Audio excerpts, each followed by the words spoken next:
สบายดีทุกคนเจอกันอีกแล้วใน EP ที่2สำหรับ EP นี้นุชเองจะมาแนะนำการนำไซส์แท่งเทียนใน2รูปแบบนี้ซึ่งว่าแท่งเทียนใน2รูปแบบนี้ค่อนข้างจะ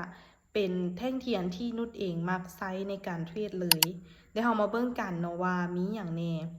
สำหรับแท่งเทียนทำอิฐเนาะจะเป็นแท่งเทียนที่มีเนื้อเทียนสีแดงและมีไส้ยาวอยู่ด้านถึงสำหรับแท่งเทียนรูปแบบนี้ก็จะเป็นแท่งเทียนที่ในอดีตเนาะเคยมีแหงซื้อผลักดันราคาขึ้นไปมีแหงขายที่ผลักดันราคาลงมาจนสามารถเอาชนะแหงซื้อได้บ่งบอกถึงว่ามีแหงขายเข้ามา 100% และมีโอกาสที่จะกลับโตสูงง่ายๆเลยเนาะก็คือสำหรับแท่งเทียนรูปแบบลักษณะนี้ก็คือมีแหงขายเข้ามาหลายแต่ก็ให้ระวังแหงซื้อที่กำลังจะเข้ามาแต่ก็ยังสามารถที่จะไซส์เป็นแท่งเทียนกับโตได้ถ้าหากว่าเฮาไซส์ในโซนที่เป็นฐานแนวต้านจะมีความแม่นยำขึ้นอีกและนี่ก็จะเป็นรูปภาพตัวอย่างที่เฮาเคยนำไซส์และมันตอบโจทย์เนาะก็คือเส้นสีแดงๆตัวนี้ว่าจะเป็นฐานแนวต้านในอดีตเนาะในอดีตเคยเป็นฐานต้านและหากว่าปัจจุบันมีแท่งเทียนแบบนี้เกิดขึ้นมาในโซนที่เคยเป็นฐานแนวต้านและมีแห้งขายที่ทุบลงมาแห้งแบบนี้เนาะและสามารถปิดในรูปแบบลักษณะคล้ายๆแบบนี้ได้ในออเดอร์ถัดไปเขาสามารถหาจังหวะในการลิ้น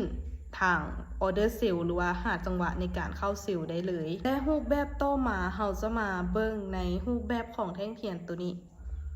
อันนี้ก็คือแท่งเทียนแฮมเมอร์เนาะสำหรับแท่งเทียนแท่งนี้จะมีรูปลักษณะที่มีเนื้อเทียนสีเขียวอยู่ด้านเทิงและมีไส้เทียนยาวอยู่ด้านลุ่ม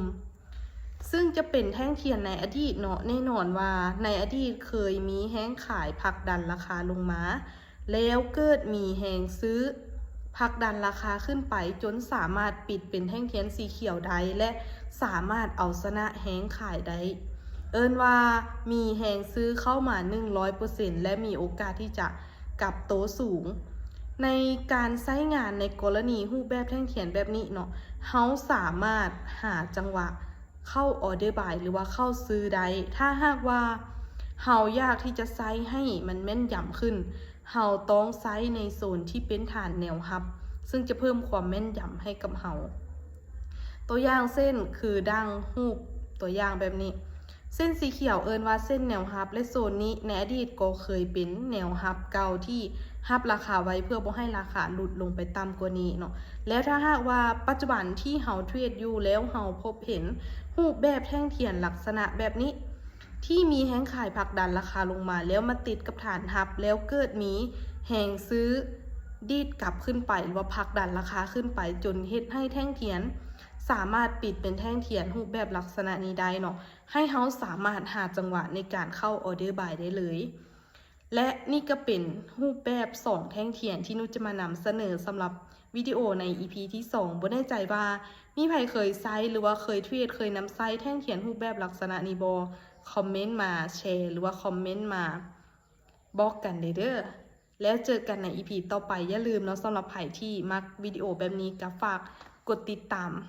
ช่องนี้ไว้เลยเดี๋ยวจะมาอัพคลิปลงให้ในทุกๆมื้อเลยเนาะสำหรับใครที่อยากมีพื้นฐานการเทรดสามารถกดติดตามไว้ได้เลย